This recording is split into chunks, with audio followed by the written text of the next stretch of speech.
So yeah, which is odd because it's a nice little triumvirate. Why would you pick on the one and not go get the rest of them?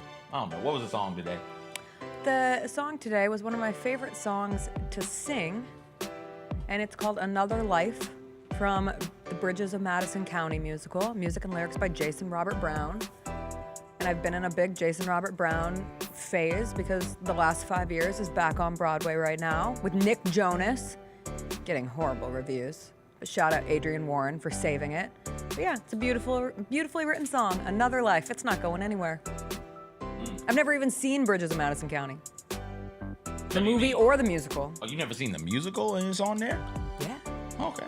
How do you hear the song then if you don't see the musical? I did it in voice class. Oh, I sang it as a voice lesson. I realized that's how I'll be familiar with a lot of songs from the Broadway space, but the ones that I really know, despite having absolutely zero familiarity with the show, are because of that. Got you. I think they gave me a theater song because we were at the theater last night. I think the algorithm knew. That you were at the theater. The theater. Yeah, that was a good play. I enjoyed it. I enjoyed it. I had no real expectations, and I enjoyed it much more than I thought that I would. Oh, okay. Yeah. I never have expectations. I always just walk in there like, what are we talking about today? And I just sit down. It's like, oh, this is a sad one. Or, oh, this was not a sad one. There's a lot of singing. I didn't want a sad one. This one was like, oh, this is legitimately funny. Everybody on stage is funny. Was that the dude from Mrs. Doubtfire also? I don't know. I didn't see you didn't see Mrs. Doubtfire. Okay. But the leads were fantastic. We're pretty sure that the white guy was the dude from Mrs. Doubtfire. Pretty sure. He's got a niche. Yeah, I see. He's got a typecast. I see. Somebody's got to do it. Chris is a really anti-tap dance guy. What? He has a war on tap, and so Why? I did not realize last night's show was going to have as much tap as it did, and I told him it's tap exposure therapy. Thank you. Why? I love tap. I think I'm going to take adult tap classes this summer during the Grizzlies offseason. When did he develop this aversion to tap dance? I don't know. We need to go deeper into it. Because I bet it was when he started talking to you, because you seem like the type to tap incessantly. Well, I do tap incessantly. Yeah, that's the What's issue. up, everybody? It is a Wednesday. Wednesday, April 9th. It is going to be a good day. Jessica Benson with you from the Grind City Media Studios in Memphis, Tennessee. CJ Hurt behind the glass coming up on today's show. It is a 3-game winning streak for the Memphis Grizzlies. They go 3-0 on this road trip, a big win over the Charlotte Hornets last night. We'll get into everything that happened along with the Jaylen Wells injury, which was just real tough to see for this Grizzlies team for Jaylen Wells. Got another big game from Zach Edey, from John Moran. From yesterday, how the standings stand on this Wednesday. The Nuggets fired their head coach, Michael Malone, and their general manager. Luka got ejected for something dumb last night for the Lakers. Timberwolves had a massive collapse. We'll get into all that. And then a special Wednesday Gary Parrish appearance. Gary Parrish will be in studio, fresh off his Final Four return. We'll get his takes on this year's Final Four. We will end with Storytime and WTF Storytime. If you're joining us live, be sure to vote on the story of the day. Also, be sure to like today's show on YouTube. It's Wednesday. You know what we say. Her mic is off, Jacob. We can just go to the break. Something good to say. If you can make it to Wednesday. Are you ready? Creed. By overwhelming demand, the Summer of '99 tour returns.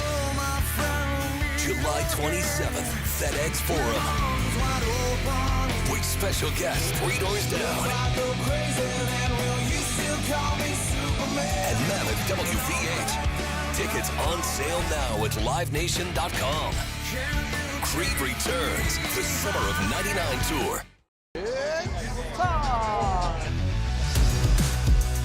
Let's go! Bain drives. Oh yeah, oh yeah. Close. He hits and the Grizzlies have the lead. Yeah! Jaren with a knockaway. Good defense. Durant attacking, spinning, hanging, and hitting. Let's go! Let's go!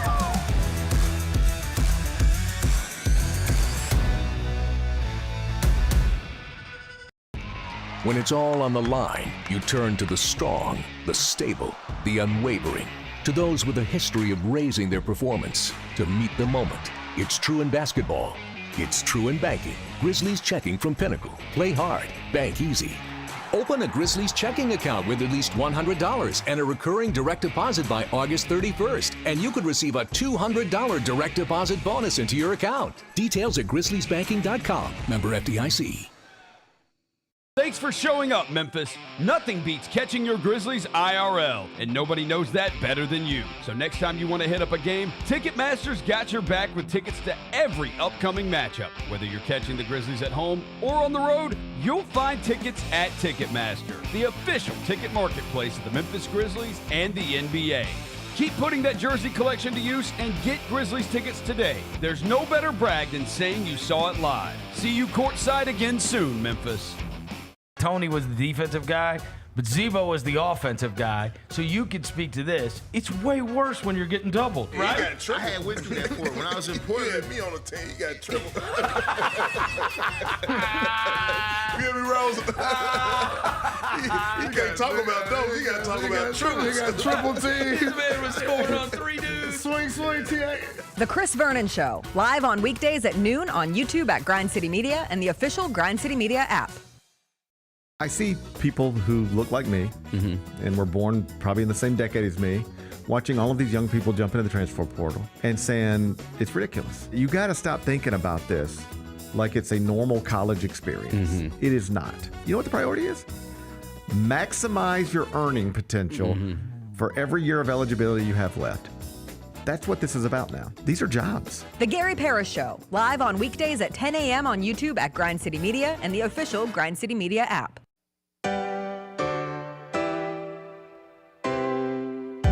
Feels great to feel the sunshine. Gotta own the day like it's all mine. Just got paid in his own time. Been working hard, I've been on the grind. I deserve this feeling, having my way. I've been on this healing. This is my day. The sun's out, let's have a little fun now. I wanna let it all out. That's what it's all about. Cause I deserve this feeling, having my way. I deserve this healing. This is my day. Grind City Media presents The Jessica Benson Show with CJ Hurt. Live from the Grind City Media Studios on YouTube at Grind City Media and the official Grind City Media app.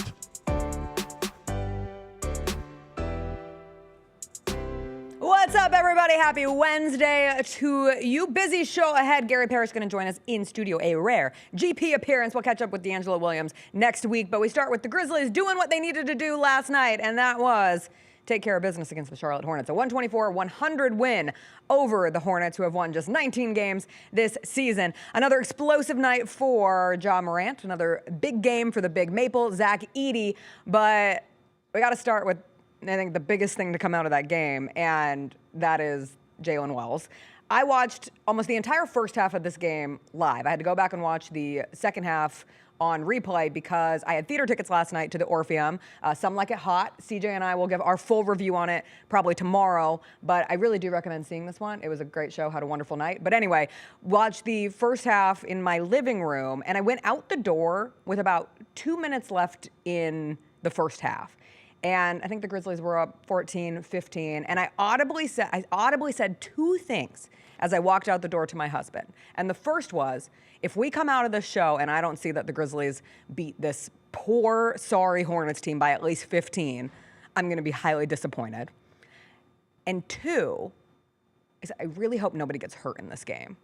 Because what I had clocked up to that point is the Charlotte Hornets they're a silly goose team. And the thing with silly geese teams, Geeson, they're so dumb at times. Goose. It's not Silly plural. goose. It's not plural. I saw a flock of goosen. It's not. And the silly goose teams Is still the singular teams of the is goose. So the goose is singular, but the team portion. Now, if we is had plural. multiple If you had silly multiple- goose teams, would we call them silly geese teams? No, you do have multiple silly goose teams. It's the teams that is That is plural, the not plural, the goose. not the You goose. would Right. need. The silly geeses on the multiple- team. Yes, you would need multiple geese on one team. This and is then your you language get the lesson silly in the morning. Geese team. There Well, you they're go. a silly goose team. And watching the first half of that game was just like, why is Taj Gibson clocking minutes in 2025? First you go through, Taj Gibson still playing in the league? And then you're watching the Hornets with no LaMelo Ball, no Brandon Miller, no Grant Williams, all out for the season. Like, we know the Hornets aren't trying to win games. Why is old man Taj Gibson playing for this team? Anyway, alas, the whole point was games like that can devolve into a place where scary injuries happen, right? Like when one team's playing for everything and the other's playing for nothing and is just kind of bopping about doing stupid stuff, you don't want the team that still is playing for everything to be the unfortunate benefactors of a scary situation. And so I'm out the door, I turn off the TV, I walk into the Orpheum, and immediately my group chat lights up, and it's like, oh my God, I hope Jaylen Wells is okay. And my stomach just sinks. But at first you just think the natural, like, oh, he went down with an ankle or a knee. And then the tone of the group chat changes really quickly. And it's like, I'm absolutely sick to my stomach. They're bringing out a stretcher. This looks so bad. And I'm like, oh my God. So I go off to the side, and we were chatting with a friend that we ran into, and see the video. And you see that video, and you're just like, oh my God. Like that's one of the take the wind right out of you watching sports. And it feels like the kind of injury that happens in real time where you start clocking, like, I don't know how they go back to playing a game after this. And Jaylen Wells is on the ground, came after. We're not going to show it. I hate showing replays of injuries like that, but in transition, in case you missed it, goes up for a dunk, and KJ Simpson just undercuts him. Just a traditional undercut on the dunk. Jaylen Wells falls at an atrocious angle. He's out on the ground. I will say, as I watched it a couple times, and as Chris was watching it with me, he said, I hope it's one of those situations, and like when you're hoping, it's just because you don't want it to be the worst case scenario, but you hope that he was just knocked out, right? Like he's not moving because he's concussed, gets a really bad concussion, is struggling to come back to. You also go back and look, and his arm clearly was at a bad angle on the come down. And so he's stretchered off, and it's just one of the scariest things to watch a player stretchered off. Gigi Jackson is praying next to him, which I thought was a really sweet moment from Gigi. Ja was pissed in the moment on the KJ Simpson piece of it all. But ultimately he leaves, he's taken to an ambulance, play stops for 24 minutes. They do bring the game back. And I know it's horrible because we find out later in the evening that Jaylen Wells broke his wrist, and that stinks. And I hate that Jaylen Wells with a broken wrist will likely, it hasn't been official, but will likely miss the rest of the season. That would be what you would assume with a broken wrist here on April 9th. I'm just so grateful that it wasn't worse. You hear from his dad last night, and he said that he had a concussion, that he obviously felt bad, was in a lot of pain. But to find out of all of that, it's a broken wrist, and it's a broken wrist on a shooting arm. So again, it's not a good thing, but it's just in comparison, you're just so grateful that it wasn't more for Jaylen Wells in that situation. It was a really scary thing to see. Yeah, glad that he's alive. Glad that he can. I know that DeMichael sent out a picture of a tweet of him giving a thumbs up after. I think being in the emergency room or having surgery. Can we talk about how hard this picture is? Like still with the jersey on, with the cast on, with the gash on his face, and he's like, "Go Grizz." This is what is? Oh my gosh, Houston rap group, Bushwick, excuse me, Bushwick Bill, Scarface. Is that Ghetto Boys? Why do I feel like that's Ghetto Boys? At a certain point. I do believe Bushwick is in the ER for some reason, all beaten and battered, and they just run up to him. They get a picture with him, the rap group does, and then they use that group on the front of the album cover. Hard-ass album cover. That Jaylen Wells picture, I want it on he's okay now. I feel good. I waited. I want it on a T-shirt. I was going to say T-shirts that go hard. Just that want it on a picture T-shirt of Jaylen Wells, and just simply go Grizz somewhere on the shirt. I want that. Sell that somewhere. I agree. And finding out, his dad also said like when he came to in the hospital, his first question was what the score of the game is. Like that's who Jaylen Wells is as a competitor. And we do this it's like that's just who he. No, that's actually who Jaylen Wells is. As we have grown to know and love this Grizzlies rookie. And one of the things that I loved seeing the most yesterday at the theater after we went and found our seats, there was a group of older women sitting in front of us, and just stereotyping wouldn't be my first assumption of people who were trying to follow along with the Grizzlies game. You're at the theater, you're older, whatever. The second they found out about Jaylen Wells, like it's all they wanted to talk about. They wanted to make sure he was okay. They're like, he's become one of my favorite players. And they're showing the video and they're mad. They're really mad at KJ Simpson. And I will say, as of this morning, I know a lot of people want to come for KJ Simpson's neck. He was distraught. Like, to go back to the word used earlier, the Hornets were playing dumb basketball. That was a dumb play by KJ Simpson. It wasn't intentional. He did not mean to hurt Jaylen Wells. I don't think he was going with the intent of hurting Jaylen Wells. It was just a stupid thing to do. You regret it immediately. I thought how he responded on the court showed just how terrible he felt. He has now posted this morning about how terrible he feels and sending prayers to Jaylen Wells. And Jaylen Wells actually went back with him on Twitter being like, love you, bro. He's just sorry. And it stinks and it's horrible, but like, Was it a? That's it. I didn't watch. I'm not watching that replay. oh, it's bad. Yeah, believe me, I believe you. Was it reckless?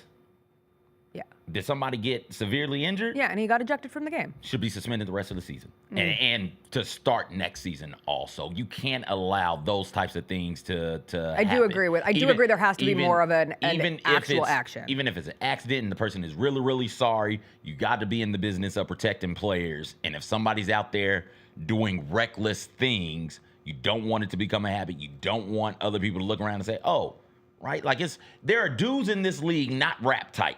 So you're telling me if I do something similar to that, catch a game suspension, I'm going to do the math, I'm going to do the calculation. I'm Dylan Brooks, for example. I'm going to start doing that. But I think there's a difference. Right? Like leave it to the Golden State Warriors fan sitting next to me on this, and he's like, oh, now people want to talk about dirty plays that like Dylan Brooks with Gary Payton II during that playoff series. Sometimes there's a difference, and I get it, because I think you have to create a blanket situation where, yes, if there is a play like that, it has to be more than just an ejection from the game, because there has to be a statement made. But I did feel for KJ Simpson last night, because it wasn't. Absolutely. It does not appear that he is that kind of a guy, kind of a player.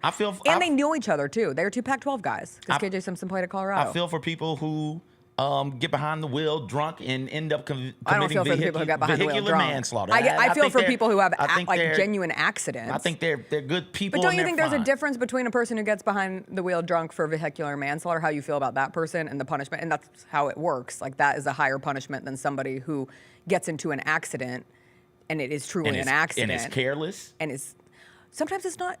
Okay, I understand. But if it's careless and you can prove that it's careless, like that, I get what you're saying. You kind of got to do the time, man. I mostly feel for Jaylen. I want to be clear. Jaylen Wells is okay-ish. I mean, it stinks. Like, again, when I made that statement going out the door, like, I hope nobody gets hurt. The last person I would have assumed to be getting hurt is Jaylen Wells, because Jaylen Wells has been the most durable member of this team this year. He played in 79 games, all 79. He's the only Grizzlies player to play in all 79 games this season. Started 74 of them. When you think about his rookie journey, like, nobody expected Jaylen Wells to be in the conversation for Rookie of the Year. And yet, with Vince Williams Jr. hurt to start the year, with Gigi Jackson hurt to start the year, he gets more of an opportunity, and he took that opportunity and absolutely ran with it. Averaged 10 points, one of the best defenders on this team this year, and that is a big loss for them, not just to lose someone from the starting lineup, but to lose one of their legitimate, most consistent defenders this season is a real tough pill to swallow. He's somebody that fans gravitated towards because of the story and because of easygoing nature and because he's out there. Mistakes are going to be made. Team is flawed. He's flawed. But he is busting his ass, and people in Memphis appreciate players who, at the very least, bare minimum, go out there consistently every single game and do their best. Do we expect Jaylen Wells to be able to stop LeBron James? No. Do we expect Jaylen Wells to be able to stop Luka Doncic? No. But some of those games where he played against Tyrese Maxey and others where it was a holy hell, look at this kid play defense out there. That early game against Steph. The early game against Steph, right? Like, there are moments sprinkled in throughout the course of the season that gave Grizzlies fans a really hopeful fan base, I'll say, a ton of hope. And the potential of what Jaylen Wells could grow into and what he could become. And people gravitated towards that. People love that. Grizz fans love Jaylen Wells, and I just hate it for him. And I know that the community around him is strong. Parents are around. Team is around also. He'll bounce back from this. And I know that it's a loss for Grizz fans and the Grizzlies as a team. But everybody's rooting for him and hoping he comes back better and stronger than ever. Yeah, from the team standpoint, it does turn into the question of who enters the starting lineup. And it's not an easy answer. 2 months ago, we were like, oh, hell yeah, Vince Williams Jr. is going to come back from injury. He might bump Jaylen Wells out of the starting lineup when he comes back. It hasn't worked out that way. You did see Vince kind of overtake. I know he and Luke Kennard played the same amount of minutes technically yesterday, but watching that game down the stretch, Vince seems to be ahead of Luke in the pecking order. Luke Kennard still refuses to shoot. I don't know. He what catches has the ball to happened do with everything that. but shoot. Anything but. And it's always been the case. And if you are Luke Kennard and not catching the ball to shoot, frankly, I don't want you. Sit down. have a seat. Sit down. Relax. Sit down. Kick up the feet. Wait till the off season. You can go someplace else. I'll be curious if the obvious assumption is Vince, and then you have guys like a Lamar Stevens or a John Conchar who can play spot minutes down the. I still want that rotation to ultimately be a strong 8-man rotation. I'll be interested to see if they boost Santi into that starting lineup. And you're taking a big hit defensively, but you just hope that you can score. You're taking a big hit defensively, and then you're taking a big hit From your bench. From the bench. I get you. I don't know. It's tough. It's hard. It's icky to talk about it after the scariness of the Jaylen Wells injury. But this is where we are now. You got to move forward. You only got 3 games left. With the most important of the season tomorrow. We're going to talk about it on the other side. Nicely done. But hey, I'd say you just sacrifice. Just say, okay, we know that we're going to lose this position battle. Vince or Gigi, one of y'all step in there and let's go. And then you bring Santi in off the bench. Santi should be one of the players playing 30-plus minutes. It should be 4 dudes running 30-plus minutes for the Grizzlies. Yeah. Santi is one of them. Jaren, John, Dez are the other 2. Or other 3, excuse me. Just run them 30-plus minutes and then hope that the mistakes that Vince and Gigi make aren't going to be backbreaking. That's your best bet. We'll take a break. We'll come back on the other side. Do have to talk about Zach Edey's big night. Big stretch for Zach Edey. Continued with his performance last night against the Hornets. Plus, we'll go around the NBA, how things shook out for a couple teams in that mix of the Western Conference teams fighting between 3 through 8. And there was a coaching firing yesterday. Talk about a crazy coaching firing. Try taking a coach who was fired with 9 games left in the season up the ante to a coach who was fired with 3 games left in the regular season. We'll get into it on the other side.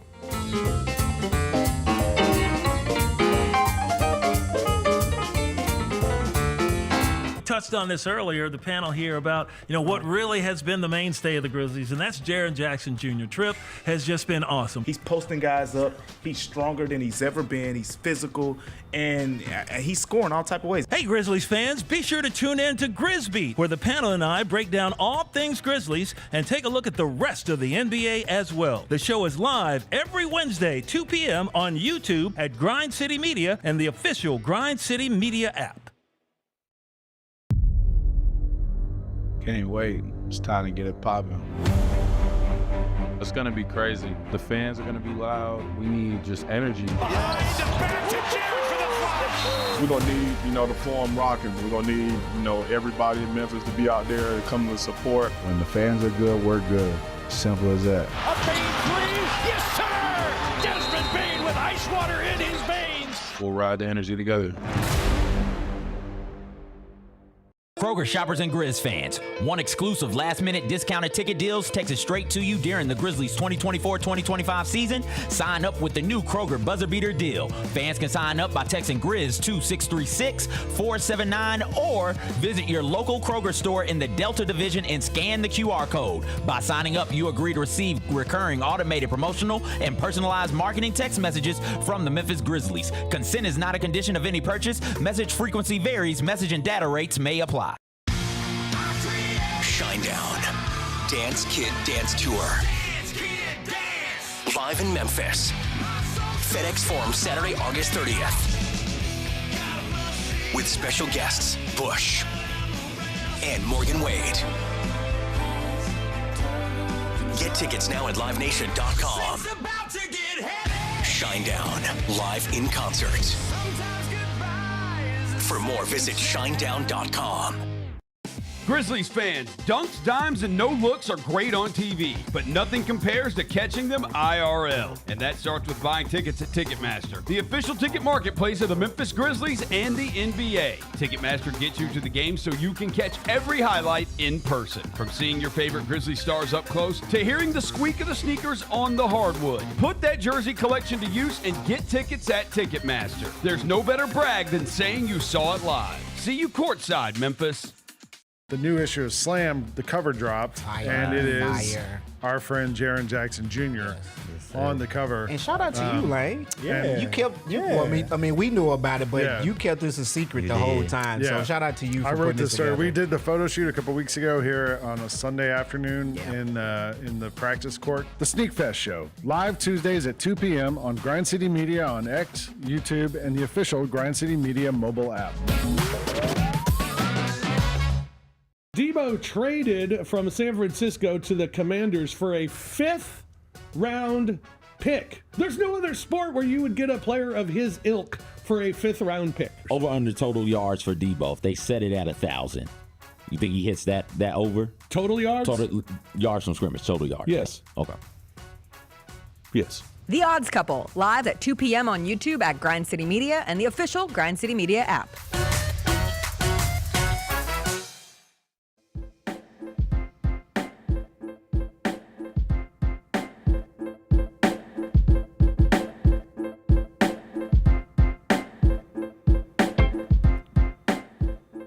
All right, welcome back. Sending healing prayers and thoughts and energy to Jaylen Wells. As for the game last night, it was exactly what you wanted to see from the Grizzlies minus the injury, which was just dominating a bad team. Like, I don't want to make too much of a win over the Charlotte Hornets because that feels like a bit of a silly thing to do. But the Grizzlies have won 3 games in a row, and they went into that road trip, and you're thinking it sure would be nice if the Grizzlies went 3-0 on this road trip, and they get the game winner against the Miami Heat. They take care of the Pistons without Ja, get a big game from Desmond Bane, and then they're able to beat the Hornets as they were intended to, and they beat them by 20 plus. I said I wanted them to win by 15 or more. They won by 20. I will take that, and I will take that as good potential momentum building. You would rather be playing better basketball, winning basketball at this point in the season than what we've seen with the Denver Nuggets. It was also another massive game for Zach Edey, and it is 100% worth noting, necessary to note. Like, he has been a monster on the boards, and he is playing with what appears to be a newfound confidence over this last 6 games. He had 17 points and 19 rebounds against the Hornets. And if you combine that with the 21 rebounds that he had against the Pistons, Zach Edey is now the first rookie to have 40-plus rebounds in a 2-game span since Shaquille O'Neal in 1993. He has been what you want from a 7'4" man that you found at the Big and Tall store. Like, that's a best case scenario. Like, yes, I would love to see Zach Edey have 20 rebounds a game, but I will take the budding confidence from Zach Edey over everything. And we talked about it yesterday. Like, the game against the Lakers, when you look at these double-digit rebounding performances, he's rebounding against Jackson Hayes. When you look at the game against the Warriors are pretty small. When you look at the Pistons, yes, they have Isaiah Stewart back, but they don't have Jalen Duren, and that makes a huge difference. Last night, going up against Mark Williams, just looking at a game-to-game basis, he dominated Mark Williams. I think Zach Edey had 6 rebounds in the first 9 minutes of that game and was crashing the offensive glass. It has been encouraging what Zach Edey has been able to do. I look forward to seeing the game against the Timberwolves tomorrow night, a critical game for 875 million reasons. But one of those will be seeing the matchup between Zach Edey, Rudy Gobert. They also have Naz Reid, who comes in off the bench. Just a lot of length with that Timberwolves team. But I like it. I am more encouraged today by Zach Edey than I was 2 weeks ago. We were ready to write Zach Edey off for the rest of the season. He'd moved out of the starting lineup, and it is interesting. Like, it's just interesting to see how he has been able to flourish, perhaps more than anybody, after the coaching change. It seems like there is a real connection between him and Tomas Isolo. Seems like coaches using him the way he's intended to be used. You can't use a spoon as a fork. And I felt like at times, and we all noticed it, that Zach Edey was asked to do things he simply is not good enough to do. Is that what you need a modern big to do? Absolutely. You absolutely need a modern big who can go out there, stretch the floor, put the ball on the floor, and go by people and defend on the perimeter at a high level. Unfortunately, that's not what Zach Edey can do, so don't ask him to do those things. Instead, ask the spoon to be the spoon. And let the spoon go out there and scoop up little soups and milk and cereals and say, all right, that's what you're going to do. We're not going to use you to eat pasta anymore. We're only going to use you to eat the liquids. And that's what Zach Edey has done. And that's what this new coaching regime in the short time they've had Zach Edey, that's what they've done. Zach, stand around the rim, be big, run in, grab rebounds, tip balls Post out, up. be some sort of a problem for these smaller teams. The NBA continues to move towards positionless basketball. Zach Edey cannot play positionless basketball, but what Zach Edey can do is punish you for trying to go positionless because he is 7'4" and big as hell. Could he grow into being a spork? I think that is the thought and the That's hope. the ceiling. Hope for people is where, okay, he can do some of those things when we've seen Zach Edey not shy away from taking threes, and sometimes they go in and sometimes More they often don't. than not, they don't. But he could maybe offensively become, to your point, the sport where, hey, he is able to stretch the floor on the offensive side of the ball. You can't just sink off into the paint on him because he will take and make open threes, Brook Lopez. And defensively, though, I don't think he'll ever be able to be a hedge and recover type of big, or God forbid, a switch onto a perimeter player type of big. He's moving much better than I anticipated him to be moving. He's running the floor well. He's moving out around the perimeter. I mean, the rapidity at which he is setting screens, which has opened up so much for him for the rest of this offense, has been encouraging. And the connection that he has with Ja, I look forward to seeing how that continues to grow. And again, Ja was awesome last night. We haven't even talked about it, which is crazy. Like the Jaylen Wells injury, probably the biggest story to come out of last night. Zach Edey's continuation of monster rebounding. Ja has just been consistently great over this last stretch of game. 28 points, 8 assists. We did see the new 3-point celebration. It's tossing a water balloon into the stands. You know, I love a classic I love water balloons. We don't have enough water balloon fights in this world. I thought he was delivering the paper. Like, here's some news for you. Extra, read all about it. Ja Morant makes a 3, and he's like, oh no, I hit the flower vase. That's what I thought it was. I thought somebody said that he was actually just taking a bite out of an apple, like throwing the apple, and then also in similar nature, like, oops, I hit someone. I don't want to hear it. I think it could be a lot of things. Or like, could be like a kind of misconstrued kiss situation. You know, it's not the classic like, mwah, but like sometimes you're like, mwah, and then you throw the kiss. I've never thought about kissing. And then you're like, ew, don't tell me anything. I pray for Chris every day. Because if you're kissing with a bite, and then like you're doing work on that man's lips. His lips have got to be swollen at this point. Chris, I feel bad for you. I will say, people don't get the joke. Like we know what it was. We haven't had enough water balloon fights as grown-ups. You want to have a water balloon fight this summer? Yes, I would. I told you when I saw you at the Orpheum yesterday as we were breaking down this new celebration, I saw a squirt gun gang going down to the park. And I wanted to join them. It was a group of kids, and they had girls, boys, and they all were carrying their giant super soakers. Was it like the super soaker that goes on your back? What's the joint from Ghostbusters? The proton packs or whatever? No, they didn't have a pack. It was more just like they were strapped with their super soakers. Let's go. And it looked like a great. Did they have any like in the holster? Yeah, I'm trying to go. One like in the pocket. They had like the small super soakers. They had the big super soakers. Anyway, it looked like a good time. I agree. Where we gonna do this at? I just want a water fight. Yes. Like super soakers, water balloons, water hose. Hose.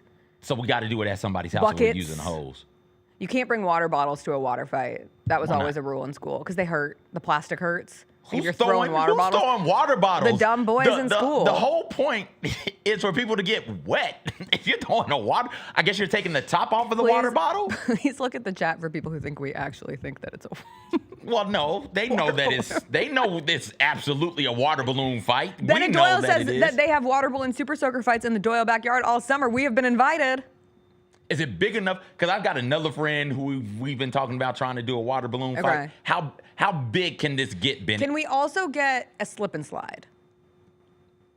Well, what's the point of the slip and slide? Just for more water activities. Okay, you just want a whole water day. Yeah, I want a water day. I got you. I rock with that. I want it like when it was one of the last days of elementary school before summer vacation, and they just brought out all the water things. That's what I want back in my life. Can we put food dye in the or food coloring, excuse me, in the water balloons? Everybody wear a plain T-shirt so that when it hits you, it becomes So it's like almost a paintball-esque situation? Almost, but wetter. Okay. Yeah. I'm curious. I will say I do kind of hope we get like more celebrations. Do we do teams with this? That's too much planning. But I mean, if it's me, I don't think mine is gonna come. She might come. She's not participating. Chris will be there. So it's me and then the friend and then the missus. But the missus isn't doing so. Just us two and then Bennett and his wife and then their 2 kids. Noah. Do we bring other? Can I bring other kids? I don't know. Okay. We gotta Bennett, figure out how big this this out. gets. Or can we make it bigger and we all meet down at the park? I think that And it's Overton a would be better. Grind City Media gathering. You want merch? Too bad, so sad. We're giving you a water fight of the summer. I think Overton Park would be because it's open. Fine. It's like it's more open. The River Park has the whole area where people just play soccer. That's huge. Okay. But I like to walk to things. I understand. Get your ass out. I don't come like to to Midtown. get in a car and come have to to figure out where to ride the bus. That's 3 hours late to Midtown. You'll be fine.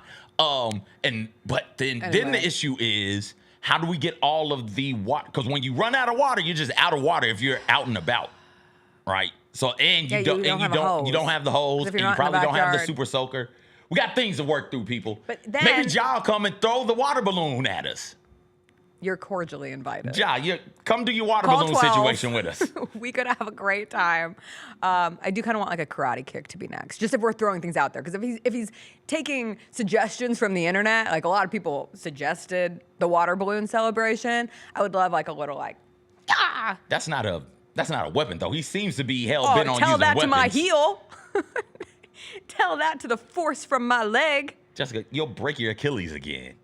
If he's doing martial arts, he's got to start throwing like ninja stars or doing nunchucks. I like nunchucks. Celebration. Nunchucks would be a funny celebration. Bow, bucket, nunchucking these bitches. Ah, It brought me joy. I enjoyed it last night. It was. At first I only saw the over the ears, so I thought we were tuning people out. I thought we weren't listening to people, and then I saw the full clip from Devin, and it gave me a good chuckle. All right, the NBA standings as they are this morning, coming out of last night's action. The Grizzlies are currently in seventh in the West after the happenings last night in the NBA. Clippers, Nuggets, Warriors, Grizzlies, all with 47 and 32 records. Grizzlies fall in 7th in that category. The Minnesota Timberwolves lost. They are now 1 game back in 8th. And shout out to the Milwaukee Bucks, who went on a 39-8 run in the 4th quarter to come back and beat the Timberwolves. I talked about how you'd rather be playing good basketball and have reasons to be excited about confidence building and momentum and just continuity.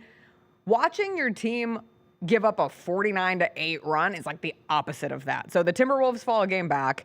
They will be eager to come into FedEx Forum tomorrow, which, in case you haven't been paying attention, the playoffs have already started. That Grizzlies-Timberwolves game tomorrow, 8:30 p.m., FedEx Forum, it needs to be packed. That place needs to be feeling as if it is game 0 of the playoffs. And you also need that to be the case against the Mavs on Sunday, but that's a 2:30 in the afternoon game, and usually that promotes a little bit more activity anyway. We love an afternoon game. I know it's 8:30 p.m. I know that's late on a Thursday night. I know everyone has to get up for work the next day. If I could, I would sign permission slips for everyone to be late for work, but it is so important that that game has the necessary energy behind it, because this is going down to the wire. Like, we could be sitting on Sunday having no clue how it's actually going to shake out in the West, and every win will ultimately count. And when we looked at these last 6 games of the season, right now the Grizzlies are 3-0. You take it one game at a time, but the turn from the 8:30 game against the Timberwolves into the next day in Denver is a really tough stretch. I will say it perhaps do you think it got easier or harder with a Nuggets team that decided to fire their head coach yesterday? Because I was on the radio yesterday afternoon, and they asked like who I would want the Grizzlies to face in the playoffs at this point, and it's always like a pick your poison situation. But I said if anyone, it would be the Denver Nuggets because of the Jamal Murray situation, with him being injured, with no real timetable on his return, a hope for him to be ready for the playoffs.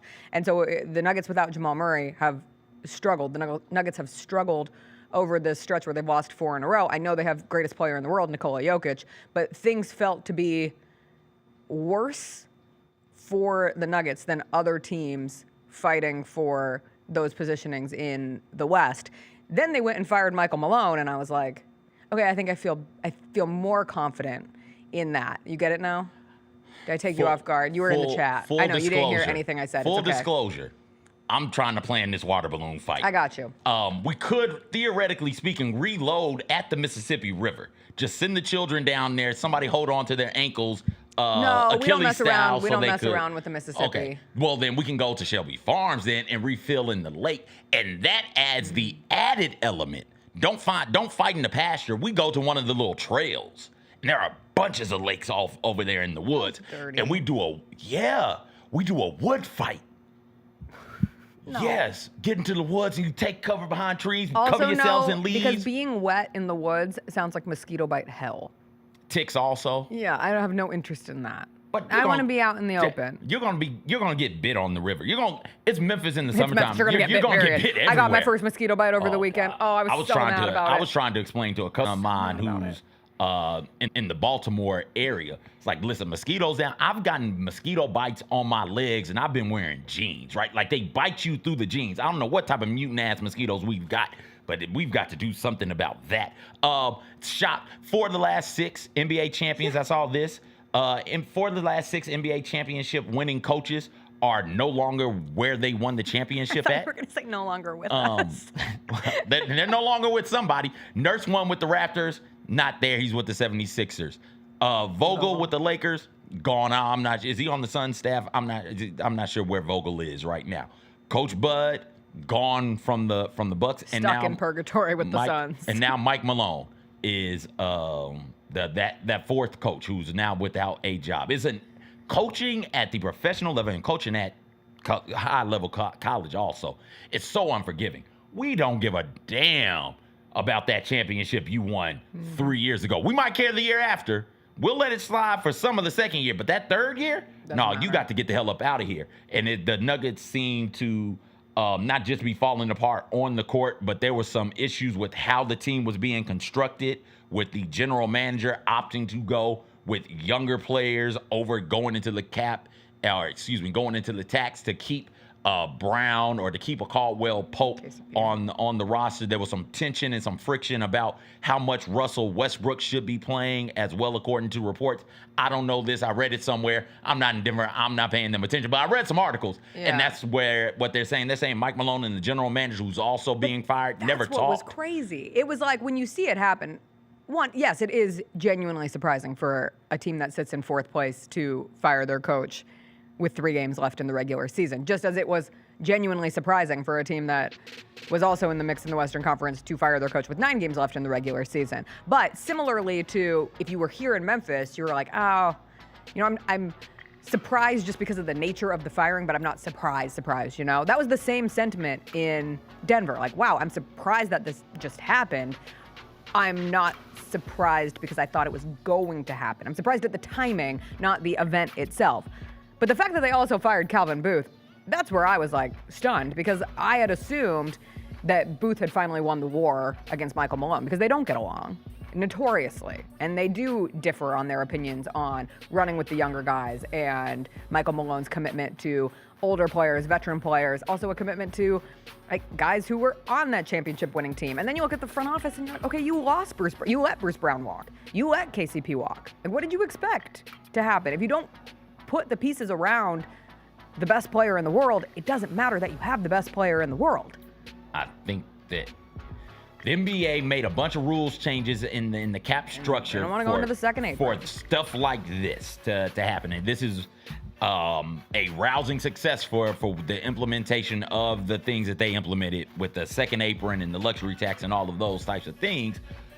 but is it good for the league? We decided, hey, these super teams, not good for the league. The league needs more parity. Well, if you can't keep guys that you've drafted and that you've developed, is that good for the league in the long run? While I'm not sure if they drafted KCP or Bruce Brown, those are the types of players who you get on your roster, and you shouldn't say, okay, we can't afford to keep those types of guys because we don't want to go into the tax. The NBA's got to take another look at the cap structure. Otherwise, this is going to keep happening. And then the only cap teams... structure and also just like how we measure coaching. I know CJ McCollum came out yesterday, and president of the Players Association. So the Players Association is saying this league out of pocket, what the hell is going on? Firing good coaches right before the playoffs is nasty work. I thought Steve Kerr's words on the matter last night were really poignant in saying, like, this is a result of what happens when you have more money than ever in this league, in sports period, in the world period. Like, this is not just a sports situation, but when you have that much money, like, you can afford to pay to fire a coach. You can afford to get rid of one coach and then bring in another, and the payment balances that fall in the wayside. Like, it's a ton of money, but that's what happens. And so I start looking at the San Antonio job is the hottest job, and it's not even on the market yet because we don't even know. Greg Popovich could come back next season and coach again. But if he doesn't, or someday when he is not the coach of the Spurs, like, who gets that job? Because when Taylor got fired, it was like, well, maybe Taylor Jenkins will be there, part of the pop tree. Well, then maybe Bud will end up there if things don't work out with the Suns, as everything devolves with the Suns. And now it's, well, maybe Michael Malone is the best option for the Spurs. How long does the coach who ends up being the coach of the San Antonio Spurs get to win a championship with Victor Wembanyama before they get fired? Like, what's the patience level? What's the meter at this point? On a scale of 1 to 10, how much does Victor Wembanyama like the new coach? Yeah. Because if it's a 4, not very long. That coach got like 20 games. Who was it who the Bucks fired their coach? The Bucks fired a coach, hired him, and then like 25 games into the season said, nah, dog, we can't roll with you no more. Get out of here, Doc. Come games. through. Yeah, Doc, come in. So yeah, it's unforgiving, man. And it's all about what you've done for me. Not just now, lately. Now, right now. Immediately. You did this for me 2 minutes ago.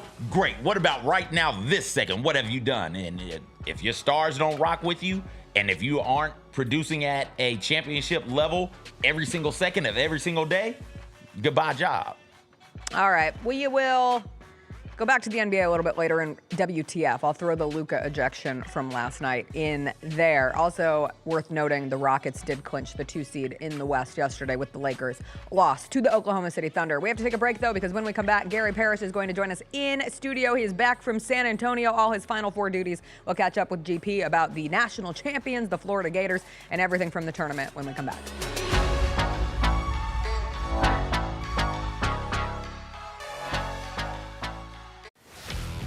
Let's face it, there's a lot of trash talk in basketball, but the great teams let their performance do the talking.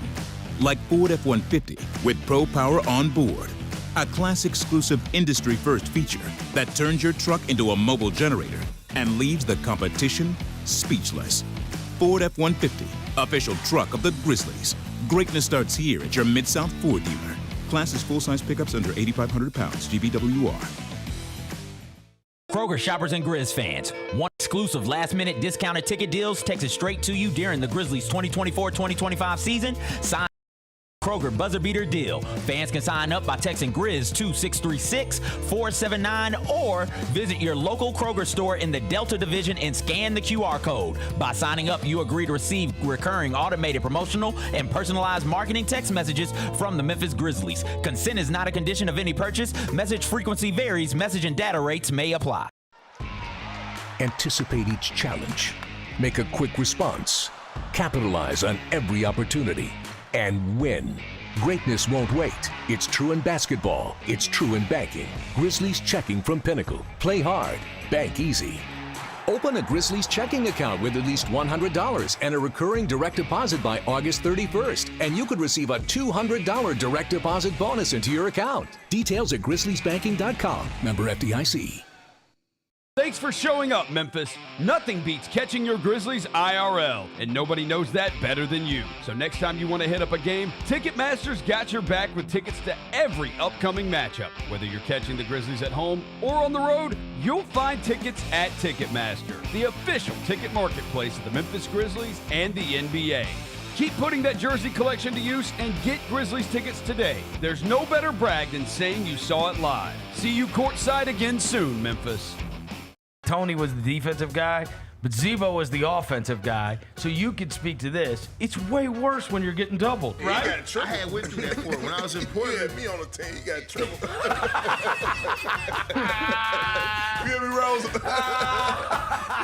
can't talk about those. You got to talk about triples. You got triple teams. This man was scoring on 3 dudes. Swing, TA. The Chris Vernon Show, live on weekdays at noon on YouTube at Grind City Media and the official Grind City Media app. Debo traded from San Francisco to the Commanders for a 5th-round pick. There's no other sport where you would get a player of his ilk for a 5th-round pick. Over under total yards for Debo. If they set it at 1,000, you think he hits that over? Total yards? Total yards from scrimmage, total yards. Yes. Okay. Yes. The Odds Couple, live at 2 p.m. on YouTube at Grind City Media and the official Grind City Media app. In honor of George Foreman, decided to do a pick 6 on 6 greatest heavyweight boxers of all time. Number 4, my guy, Mike Tyson. There is no greater feat that I've had. Like if I had my Mount Rushmore of things that I've accomplished in my life, the very first time I beat Mike Tyson in Mike Tyson Punch-Out. Get all of your HBCU sports and culture news by tuning in to HBCU Huddle with CJ Hurt and Mike Wallace. New episodes drop every Thursday on grindcitymedia.com, YouTube, and Spotify.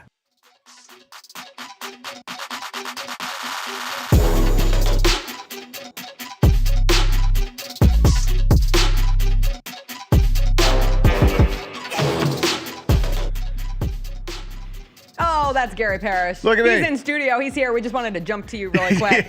Listen, before we get to all of the Final Four happenings, and welcome back, by the way. Hey, it's nice to be It's great here. to see you in person. It's good to see you in person. You look great with the Grind City Media logo behind Yes. you, but we're always so grateful when GP's back in studio. I'm wondering when CBS Sports is going to get tired of doing free promo for never. Grind City Media. Greatest promo we've got. It would cost them like $300 to get a CBS Sports background. I don't know why nobody suggested that yet, but Yeah, whatever. yeah. It's not my problem. I got other things to worry about. CJ and I have been talking about the water balloon celebration from last night, which could be many things, but we like water balloons because now we Sure. want to create. But I was just thinking of what it could actually be. Mm-hmm. It's like at a wedding, he's imitating throwing the bouquet Sure. into a gaggle of bridesmaids desperate to catch it Sure. so that they will be the next to get married. That's right. So then he has to cover his ears Because he doesn't want to those hear. girls, They scream so loud. It's like what a. we call a group of bridesmaids? A gaggle? A gaggle? Well, we talked about geese earlier, so I think I just have the G's on the brain.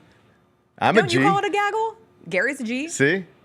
See? I think you're a G. Gaggle what it would is. you call a group of bridesmaids?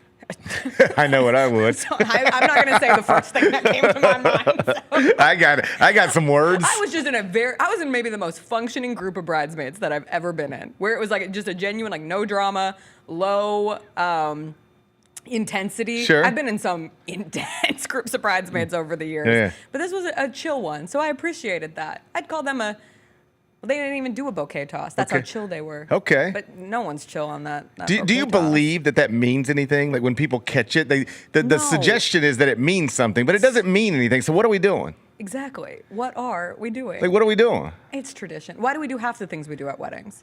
The wedding that I was just in was a very like non-traditional wedding. Sure. And so we got into the conversation of why do we do this the way that it has been done? Why is there such an attachment to doing some of these more traditional pieces, be it the bouquet or people who do? I hate the garter. I think the garter is one of life's worst traditions. Did you do the garter at your wedding? I don't remember. Oh, thank God. But unpopular opinion. Yeah. If the only reason you can come up with to do something is quote tradition, Yeah. I don't think you should do it. I agree. Give me a better reason. Yeah. I'm not going to take you down a goofy path, but it's like, why do we eat turkey on Thanksgiving? Because it's tradition. Okay, fine. Do we have any other great reasons? Because it's the best. I disagree.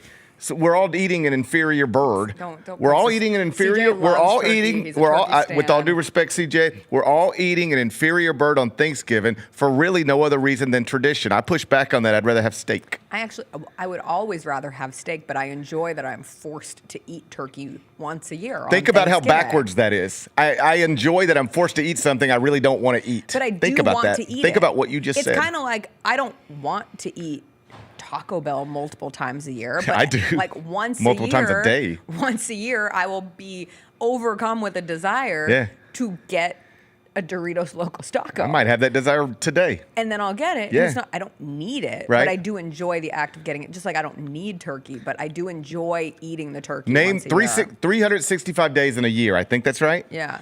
One of them you're going to eat turkey on Thanksgiving, right? Sometimes. Can you tell me people do it any on other day in a Christmas. year where you seek out turkey? I like a turkey sandwich. I didn't ask if you like a turkey sandwich. I asked, can you asked tell turkey. me? Technically, a turkey sandwich involves eating turkey. No, that's not what I'm saying. You can enjoy a turkey sandwich, but if I send you to Subway, is that what you're getting? I'm getting a turkey and ham sandwich. How often do you go With cheese to? melted on top. How often do you go to Subway? Only when I'm on a road trip these days and it's the option at the gas station. And then I have it and I say, God, I remember how much I used to love Subway sandwiches. How often do you eat turkey on an annual basis? Put a number on it. 3 times. You don't like turkey. You only eat it because of tradition. You're proving my point in real time on your own show. What my real point was, we do so much dumb stuff at weddings. Oh, yes. The Yes, I ultimate point, agree. and I agree with you on Okay. that piece of it. Okay. Instead, we yeeted at the wedding that we were at this weekend. There you the go. officiant had everyone yeet. That- Send good yeets to the couple. That seems Sounds like it should be a tradition. seems as reasonable as anything else that I goes on sure at a think wedding. so. Seems I as sure reasonable think as so. anything else. You've had a busy week. Yeah. You've had a busy month. This is your busiest time of year. As you now sit here, Yeah. 2 days removed from Monday's national championship game, just what strikes you about either the game or the tournament this year in general? Well, the interesting thing about the Final Four was every game flipped. Yeah. There's a moment in both national semifinals and a moment in the national championship game where I promise you somebody actually said these words. We're done here. This is over. And on Saturday, it would have been because Auburn's about to win or because Duke's about to win. And on Monday night, it was because Houston's about to win. What Houston did to Duke on Saturday, Florida ended up doing to Houston on Monday night. And I got home late last night, a little after midnight. Everybody's obviously asleep. And I had slept on the plane a little bit. So I was just wired and I couldn't fall back asleep. And I turned the game on. I wanted to rewatch the end of it because everything since then has just been a blur. It's like we watch it and then we're on TV and then it's podcast and it's wake up and I really hadn't processed it yet. And so I genuinely put the game back on last night and watched like the last 5 minutes of it. And I hope Kelvin Sampson doesn't do that anytime soon because it is going to crush him. It is insane how the final couple of minutes of that game played out and just the opposite of everything about Houston basketball. It's one thing for Florida to beat Houston in a game played on Houston's terms because that is what happened. 65-63 is a Houston basketball game, and that they almost always are going to win that. But just focusing in on the end of the game, it's absolutely incredible to watch as I went back and did it because the whole thing just falls apart. It looks like a different basketball team coached by a different man. Yeah. I don't know about collapse and those types of words, but they got really out of sorts, and it's a tough watch. I mean, the national championship is right there. And on your final 4 possessions, you give it away 4 times. At this point, everybody who's listened to a little bit knows this, but it's still crazy to just hear it again. In the first 38 minutes and 39 seconds of that game, Houston had 5 turnovers total. In the last 121, they had 4. They nearly matched their turnover total in the final 81 seconds of the game. Absolute insanity. Now, the good news for Kelvin is preseason number 1 in the top 25 of 1. He can be back there next season, but will he ever be in a position where he's up 12 in the second half with the best defensive team in the country? I don't know. That's where tough. you just never know. That's the joy of this tournament. It's a single game elimination tournament, and it is ridiculously difficult to get to the championship game, to win the championship game. I thought even harder than watching how Houston let go of a 12-point lead was watching Kelvin Sampson on the sidelines, especially that last possession. It was as if he was stoic. Yes. And so you think from a standpoint of watching, like, all right, there's nothing left to be done. This is it. You and just- this dream is about to die again. I thought after he had 15, 20 minutes to get away from that moment, and he talks to Tracy Wolfson in the hallway, and he's at the podium for media availability. I thought by then he had sort of gathered himself, and he was talking about it, and I don't know, I thought he was really good. I thought he handled it well. In the moment you're referencing, I think he was just in shock. That's the word that comes to mind. Like, what just happened? Yeah. Because I know I was. I mean, we're all sitting together getting ready to go out on. We're actually out on set. We're standing outside on our set watching the game on our monitors and stuff. And you expect, in a final sequence like that, you always expect to see a shot go up. Just something at the rim. And then we all wonder while it's on its way to the rim, is this it or not? So anytime you don't see that, it's unusual. Mm-hmm. And I just remember this moment. The ball gets sort of, I mean, Emmanuel Sharp has to bounce it, then he can't touch it, and he's wanting somebody else to come get it. That felt like it was in slow motion. Yes. Like obviously in real time, that's less than 2 seconds of him felt, going down and not being able to touch the ball. But at time stood still. And then the ball sort of gets pushed out toward midcourt. And you glance back at the clock, because when the whole thing sequence starts, there's like 20 seconds, and then it's just gone. And then you look up at the time's just gone, and the ball's at midcourt, and it's like, that's it. Florida just won a national championship. It was just a bizarre ending to a game, not the way games typically. That is not the way basketball games typically end. And I think Kelvin was just in shock, like not just because of that final development, but the whole thing, like 50 seconds ago, we were up. 50 seconds ago, I was about to win a national championship. The whole thing was just really weird. I can't remember if it was while you were riding a mechanical bull that you said this, or if it was other times. How often do you ride mechanical bulls these days? When was the last mechanical bull that you rode? It would have had to have been when, seriously, like a club type thing, Denim and Diamonds type thing in my early 20s. But I have no recollection of ever being on a mechanical bull before. I think there are pictures of me on a mechanical bull floating around, but I don't recall ever being on one until this past Monday. I remember the last time I turned down getting on a mechanical bull. That's strong. It was in New Orleans. You need to have boundaries. Mardi Gras, and you want to know why? Because me and my friend had just gotten tattoos on our rears. And we went to a bar, and there was a mechanical bull, and they're like, get on the bull. And I said, I have fresh ink. You have fresh ink on your butt. I get on a bull. You want to know what my friend did? She got on the bull. Did it mess the tattoo up? It sure did. Oh, no. So I have a crispy triangle, and hers is a little smudged. You got matching we triangles. got sorority tats. It's fine. It's Okay. fine. It is what it is. Hey, but we've all I haven't gotten on a mechanical bull since, so I do think you age out of the mechanical bull life at some point. But you had the opportunity on live television to get back on the horse/bull. That's right. And I think you were on it when you were saying that no matter who won this Final Four, no matter who won the national championship, that we would remember them as being great. Yeah. All your options were great. And it ends up being Florida. And so I'm curious, as you sit here today, like, how will you remember this Florida team? If the baseline is one of the best teams to win a national championship, just what specifically stands out again about this Florida team? Well, it's like one of my editors at CBS, or the .com side of things, is a Florida grad and like a diehard Florida fan. And we were sort of texting back and forth last night, and he was like, from your perspective, why did it take so long for everybody to like hold Florida up as a standard? It's like, we spent months talking about Houston and Duke and Auburn. And Florida was always in that conversation, but never really a part of that trio. Right. And so he was like, why is that? And I think there's a few different reasons. One is they started preseason number 21 in the AP poll. So they weren't expected to be great. It wasn't like we spent the offseason like, keep an eye on Florida. We spent the offseason like, keep an eye on Duke, keep an eye on Kansas, keep an eye on North Carolina, but it was really never keep an eye on Florida. Then they won, at an incredible rate early, but they didn't play anybody. They didn't pick up their second quadrant one victory until January 7th. So it wasn't like they had these big November, December signature wins to force you to talk about them. Well, now we're halfway through the year. Walter Clayton Jr., wonderful player.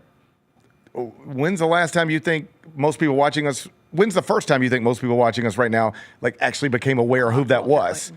It was like 3 weeks ago. Yeah, it was like 3 weeks ago. So he established himself eventually as the third best college basketball player in the country, consensus first-team All-American. But he was never, I mean, literally never a part of the Janai Broome, Cooper Flagg conversation until he started doing what he did in the NCAA tournament.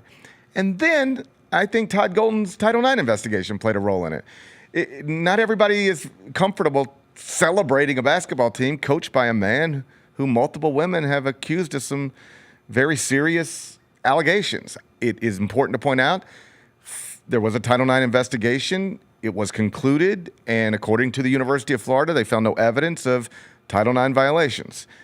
You can interpret that however you like. Can I ask a quick question? Of course. That? When a Title IX investigation is done by the university, is there any outside consultation, or is it entirely done by the university? I believe there is outside consultation as well, but the way it has also been described to me is the scope of that is very narrow. Yeah. They're not trying to find out if you've been a bad husband.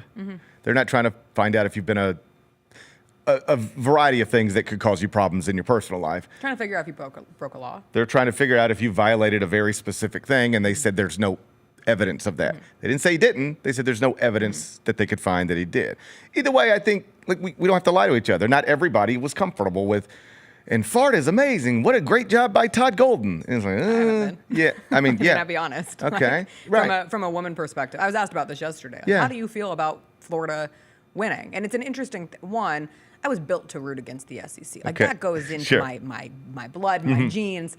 But I found myself genuinely rooting for Walter Clayton through the tournament. Yeah. I enjoyed watching him play. He became probably him and Neek Richards from Colorado State were probably my two favorite developed like fandoms out of the tournament. But at the end of it, not only did I want Houston to win that game, I didn't want to have to grapple with watching Todd Golden win and everything that comes with that. And it is one of those times where just like being a woman in sports, it is constantly thrown, I struggle to say constantly because it's not, that's a little hyperbolic. It's not like every day. But like last night, the Milwaukee Bucks came back to beat the Minnesota Timberwolves, and a big component of that was the play of Kevin Porter Jr.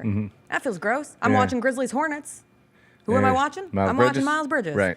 When it comes to, and comparing apples to oranges, domestic violence cases, but what Todd Golden was accused of, and what, if you go back and reference that Florida student paper story that ultimately kind of like blew the lid off of it, it's pretty gross. Yeah. And so it feels a little icky to have to sit in it. Yeah, and it's gross. It's creepy. Yeah. They're just allegations. Right. But the allegations are icky.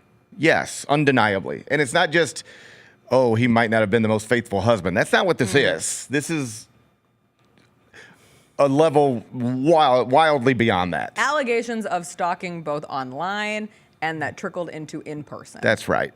So all of those things, I think, made this a complicated story and also made it where maybe the public was late to the party, so to speak. But to circle back to your original question, I don't know actually how people will remember Florida, but the way people should remember Florida is as one of the greatest college basketball national champions we have had in this century.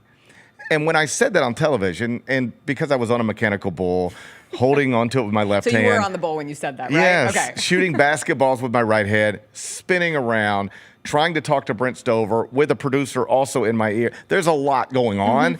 So I didn't say it the way I would have liked to have said it, as smoothly as I would have intended. If I were writing it, I wouldn't have written it this way.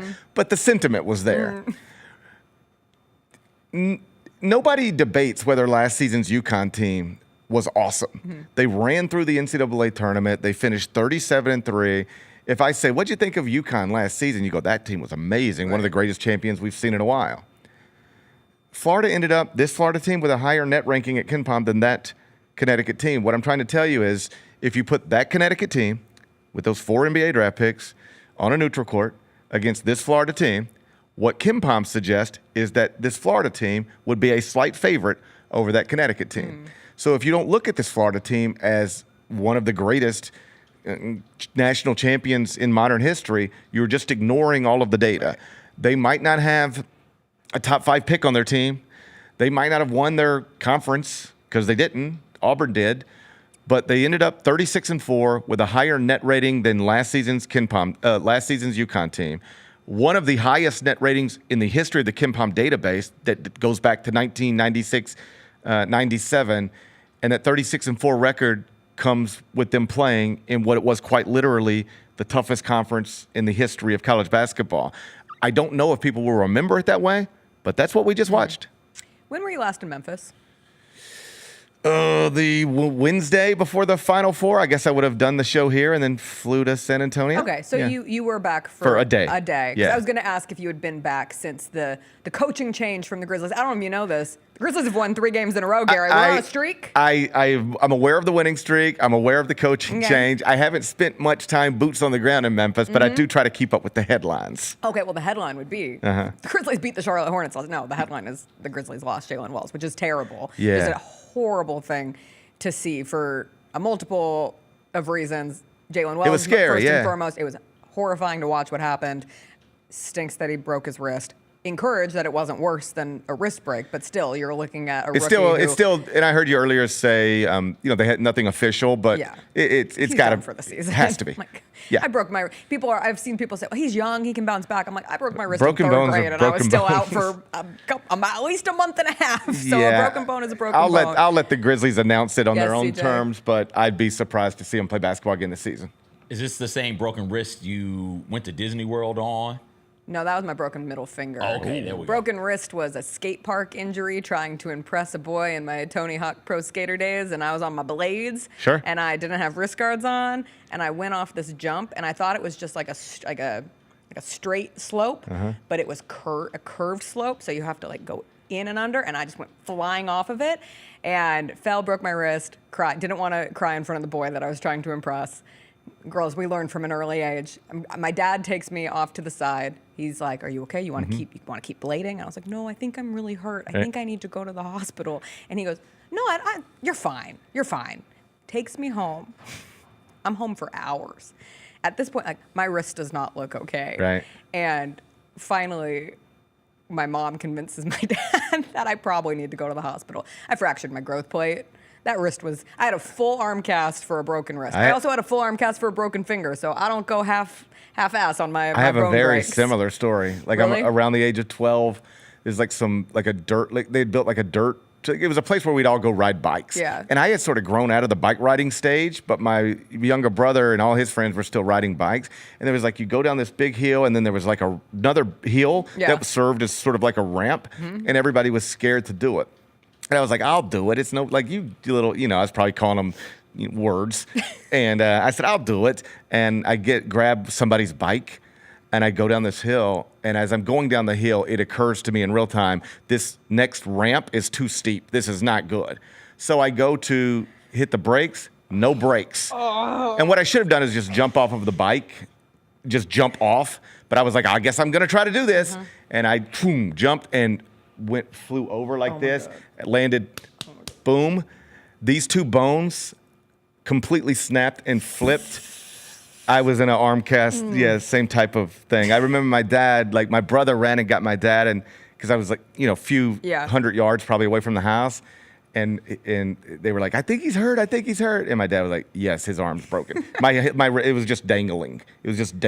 Like, rough. You got to be careful when you're young. There's some video footage somewhere of me in a dance recital, because I wanted to like do things, and it was big in my really deciding I loved basketball. So I decided in that time, like, I was going to be built different, and I was going to become ambidextrous because it was my right wrist. And so I went out, I was shooting free throws every day with my left arm, trying to get my left shot going. And then I also wanted to be a dancer. So I did my dance recital, and we performed to Celebration. You were quite ambitious. I did a lot.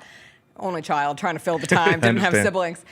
And there's a video of me doing the Celebration dance, but my arm is just stuck like this. So I'm like, do, and it's hot pink, lime green, striped cast. Mine was Those were the orange. dance. Ooh, Mine God. was orange. I missed because now if you broke a bone, you want to know what you'd do? You'd get a plain colored cast. Would I? I bet you would. I didn't have a choice on my Achilles. They just wrapped that sucker in some tan. No. I had an orange cast. It also wasn't like a traditional cast. LGM. I was LGM in it. Forever and always. How do you feel about the Grizzlies? Was the whole point of this? Okay. Well, it was interesting. Like last night, so my flights are typically just back and forth to New York. That's really all I do at this point. Back and forth to New York every week. And I don't know that this is true, but it feels true. The worst planes that Delta still uses are the ones that are directs between Memphis and New York City. Facts, 100%. They don't have the Wi-Fi. They don't have the good Wi-Fi. The Wi-Fi sucks. They don't have TVs. Yep. Again, I don't know if this is true. If it's not Delta, I apologize. It feels true. As someone who travels with you all the time, as a million miler, the worst Delta planes I am ever on are Memphis to LaGuardia. So I never try to stream anything because it's impossible. Yes. So yesterday my flight departs San Antonio 6:23. And I get on the plane and it doesn't even occur to me to try to stream it because I'm just like, you can't stream a game on a Delta plane.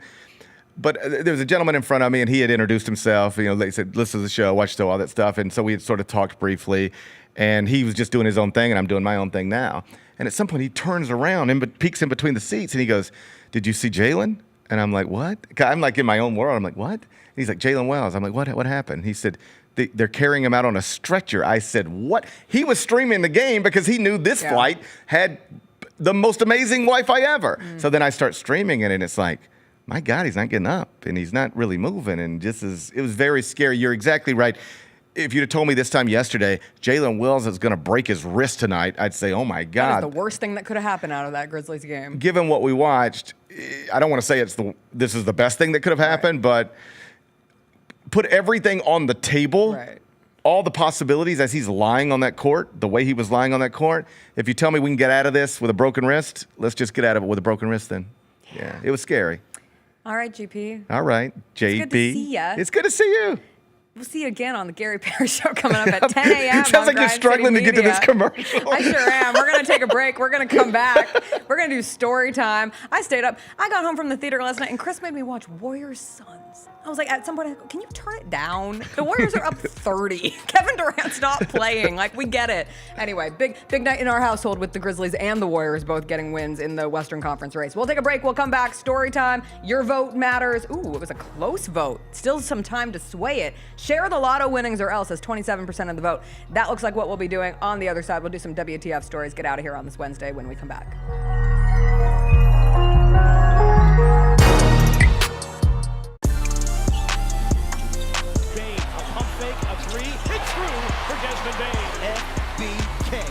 Fly by King. Wheels through the lane, now spins back. Ja hangs, puts it in! Oh, what a shot by Morant in the clutch! So hot. Oh, Jerry said no! Because he doesn't put on a play, comes up with a monster block.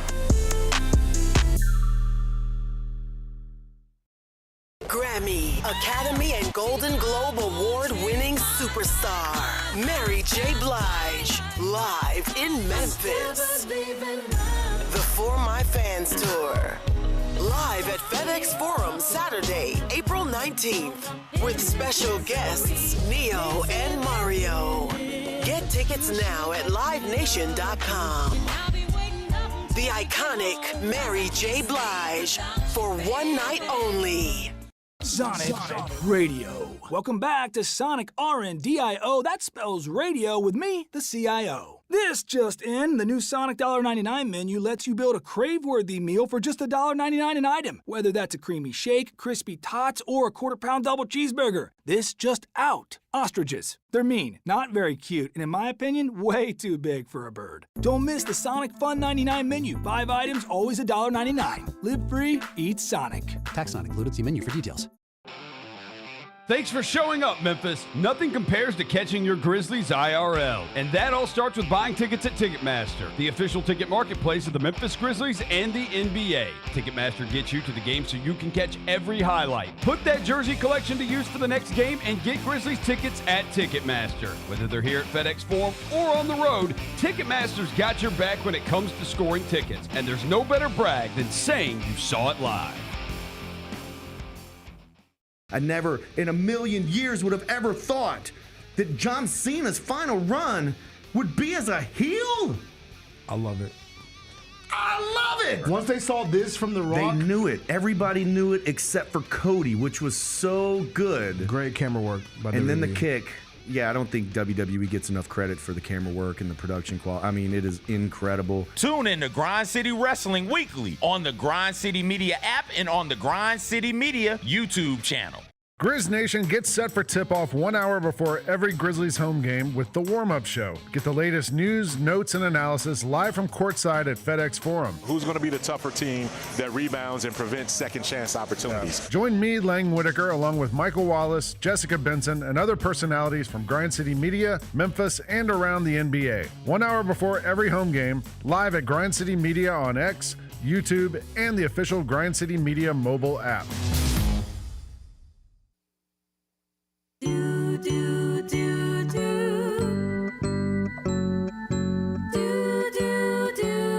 This is another JBS production. Twinkle, twinkle, rockabye. It's story time. Let's let it fly. The JB Show with CJ here to bring you tales that bring you cheer or fear or tears, whatever's here. Now hush you babies, listen up. It's story time. Let's get turned up.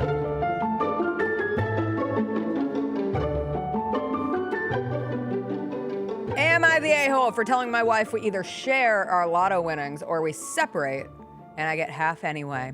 My wife and I are extremely fortunate to have won a decent amount of money from Lotto recently. It wasn't the top prize, but it was enough to pay off our sizable mortgage and still have some left over for vacations. The mortgage was by far our biggest weekly cost, and with that gone, we could both comfortably cut our hours back at work to only school hours and spend some more time with our kids. This was always a daydream we spoke about when we bought Lotto tickets. I assumed this is what we would both do. When we got the money and paid off our house, everything almost immediately turned bad. My wife started talking about how amazing it's going to be finally not having to work anymore. I was blindsided by this. Even with the mortgage gone, we would still have to work at least school hours to keep our current standard of living. And on my salary alone, things would be tight. I asked if she was serious, and she said, of course. It was her ticket, and she gets to decide. This is BS because we both bought Lotto tickets before, and when we moved in together, we only bought one because two seemed like a waste of money. I tried to reason with her, saying she could use some of the extra to take some unpaid leave here and there, but she needs to keep her job. When I said, quote, if I'm only working school hours, she absolutely flipped and started accusing me of being a gold digger and ruining this for her.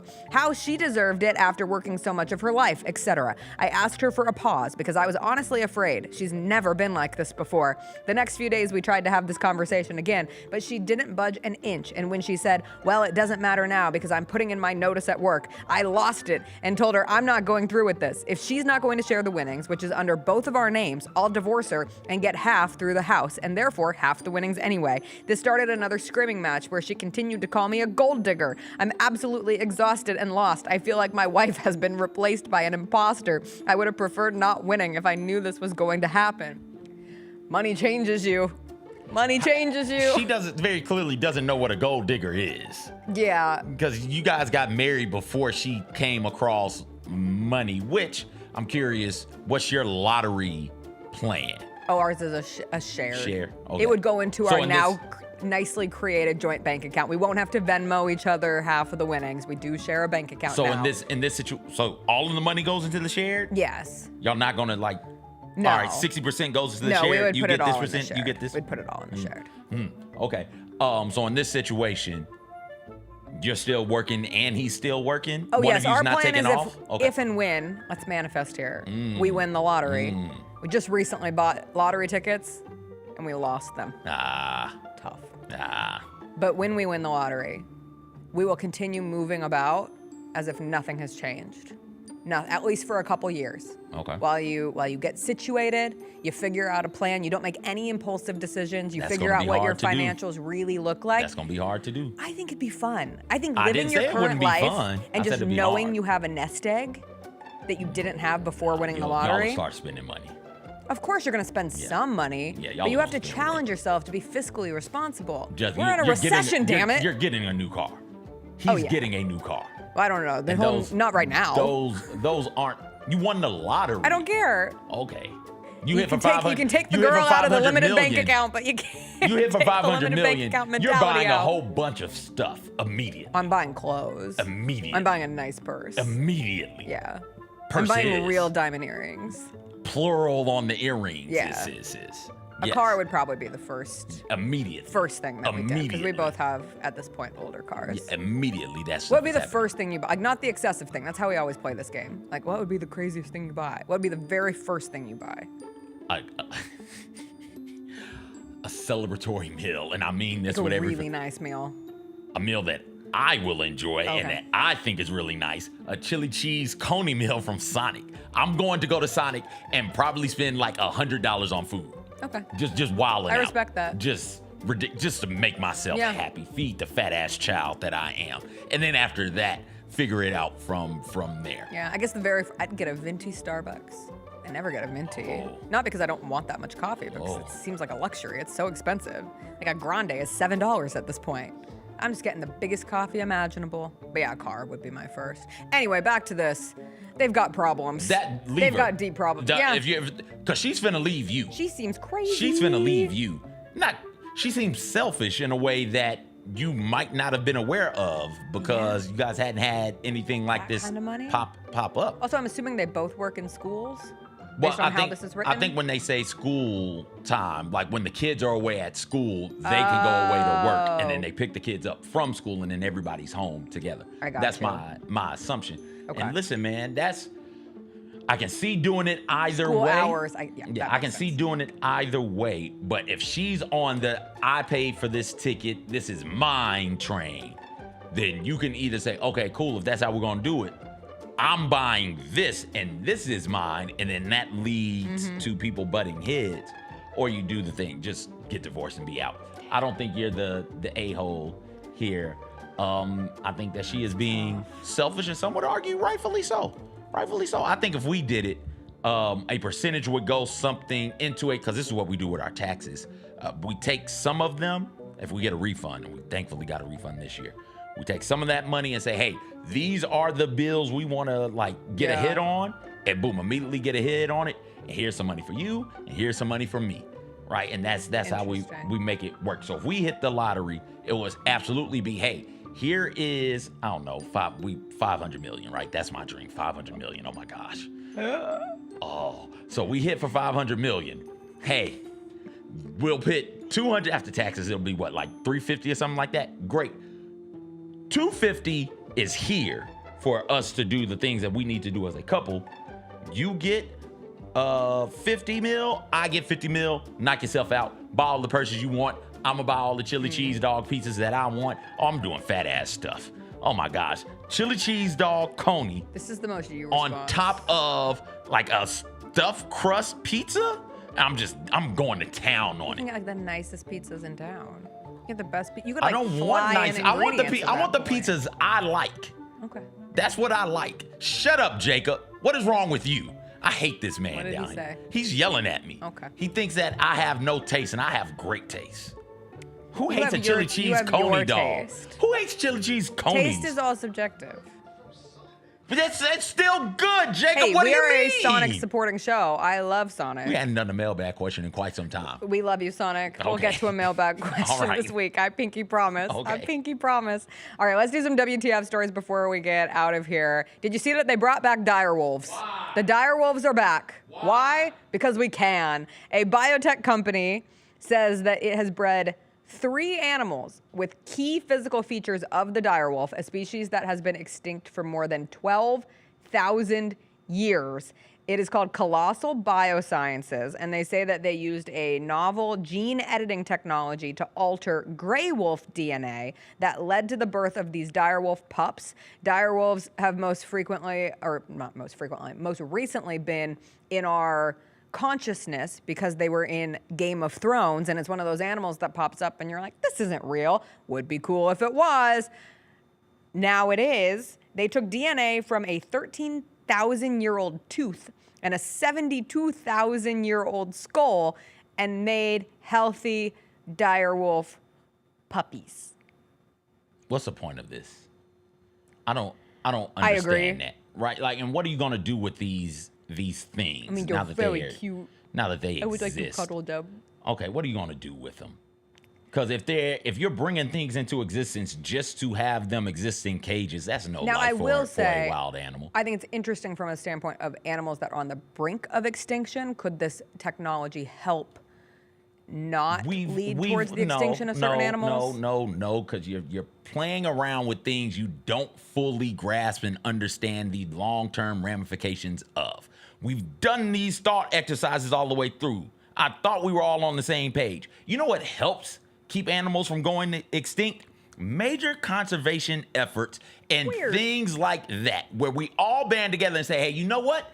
The pesticides we're using, the aerosol cans that we're using, the styrofoam that we're using is making its way into the food system and is ruining the chances for bald eagles and condors and things of that nature to survive. And then lo and behold, you say, okay, we're going to regulate that shit. We're going to stop doing that. And you look up one day and it's like, holy hell, we've got bald eagles everywhere now. Bald eagles have made us an amazing comeback. And they made that comeback because we as a populace decided that that thing has value and that thing is more valuable than whatever little trinkets that we have out here right now. And so we're going to stop doing those things because it's harming them and we're going to take care of them and protect them. Now what I'm hearing people say is, F it. Keep destroying the environment, keep wrecking the ecosystem. We'll just create a new one. And if it's man-made, it's not going to be right. It's not going to be good. And then we're going to look up one day and all the little kids will have 3 damn heads growing out of their neck because like we just polluted everything and decided we're man. We're man. We can create life. No, creating life is for the gods, damn it. Man is supposed to protect the life that the heavens created.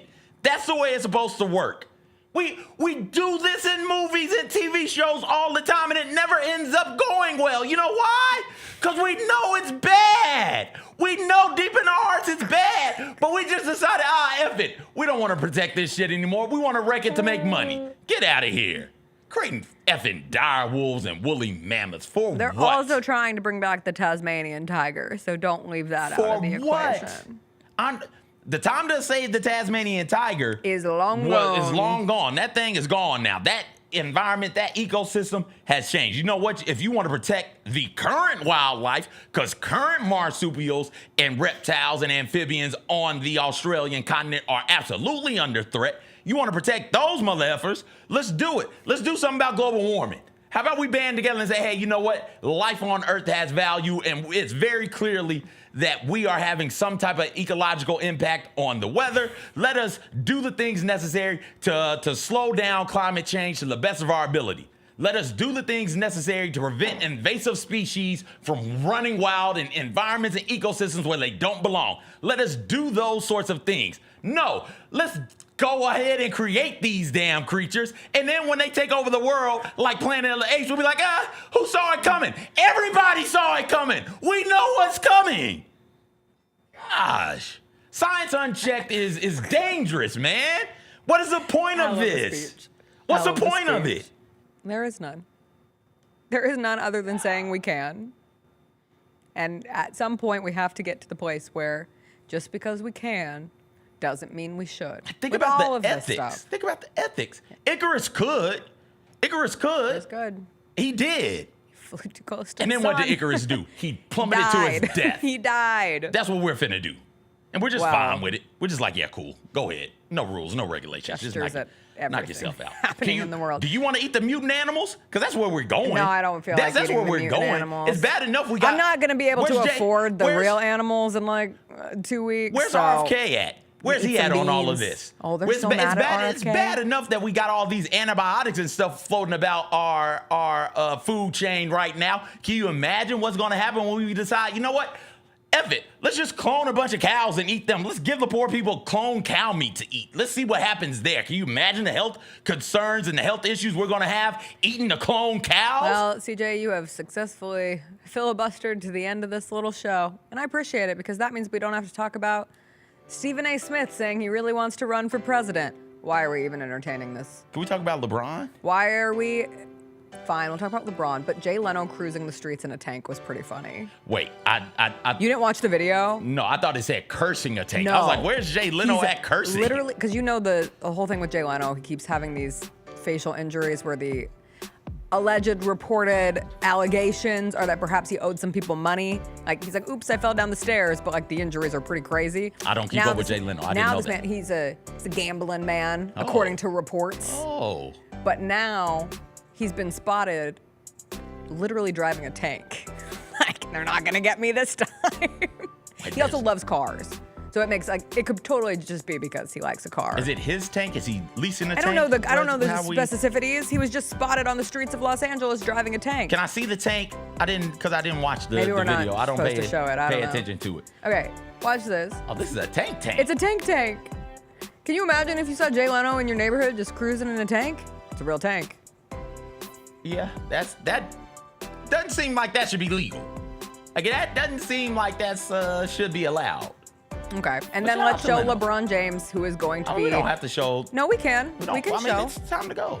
You asked for it. Jacob says it's his king. He wants you to see his king. He's the first male athlete with an official Ken doll. So LeBron James is Ken.